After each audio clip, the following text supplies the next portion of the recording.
Well, what advice would you give business owners on how to handle their star players and their executive management?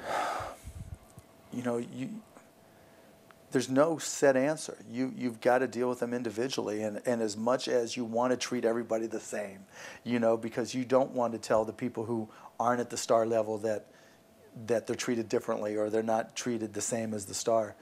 You've got to recognize the differences in people, and I've always tried to keep them motivated in one way or the other. You know, I've always had an approach, whether it's the Mavericks or any of my organizations, there's no limit on compensation. If you take the risk of commission, more power to you if you sell a lot. I'm not going to string you out to squeeze you back so I can make a little bit more money.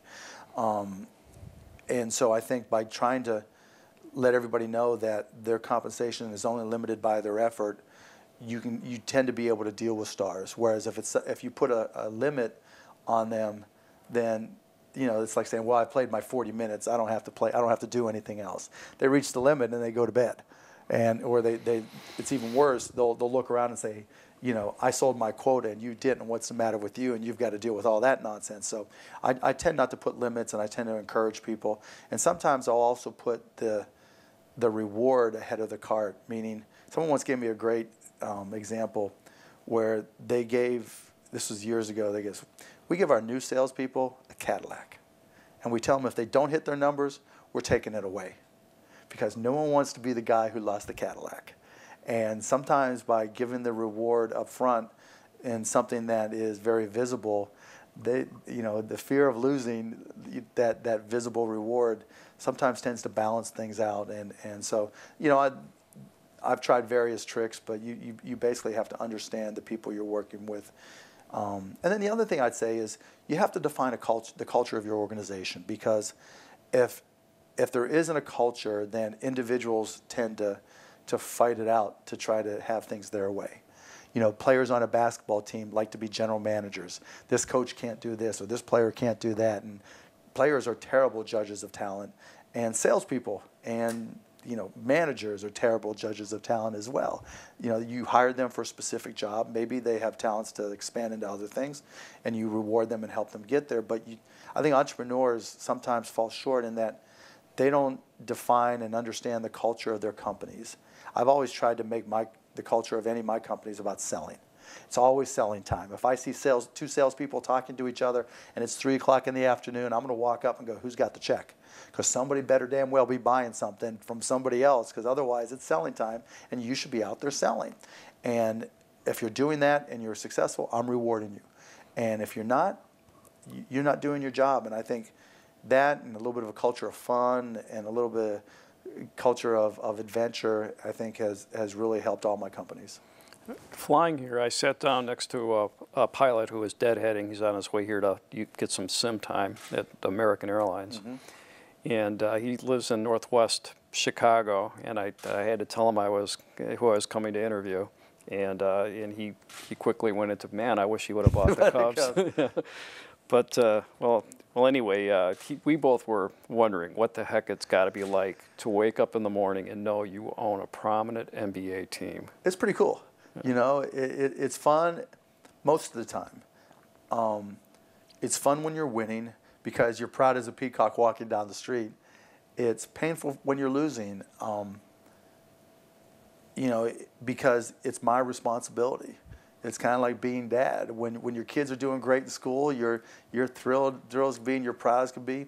When your kids aren't doing well, then you got to hear the bad news from the teacher and figure out how you're going to deal with it, because there's so much at stake. And I'm not saying, what happens with the sports team is as important what happens with your kids, but what I am saying is that I never realized the importance of the Mavericks to the community until I bought the team. I was a fan, but I could let it go when I left the arena after a game. I might talk to friends, I might get excitable about it, but that was just entertainment to me.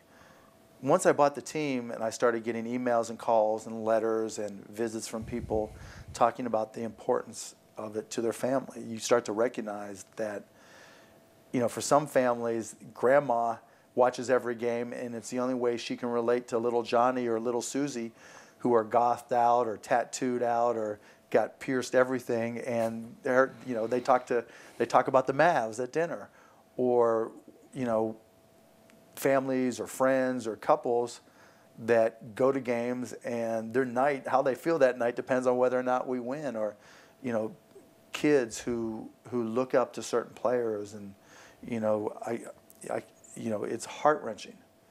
And I can't tell you how many times it's happened where, you know, I'll get a call or email from a parent who's just distraught that, you know, their son or daughter has got cancer or has died. And, you know, I've had it happen twice where somebody's asked to be buried in a Dirk jersey, you know, or another player's jersey. And, you know, or on the positive side, wedding themes. You know, we met at a Mavs game where our first date was a Mavs game. We're huge Mavs fans.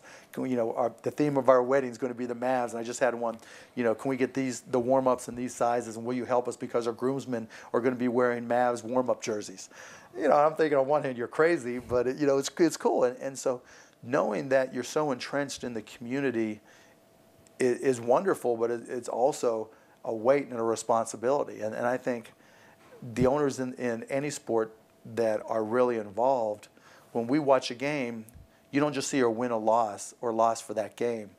You see the implications of all decisions you have to make when things are working versus when they're not working.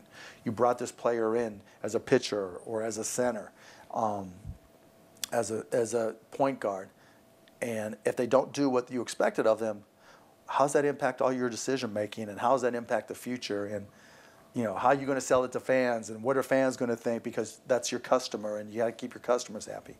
And so it's exciting, but it's also sometimes overwhelming. Thank you very much, Mark.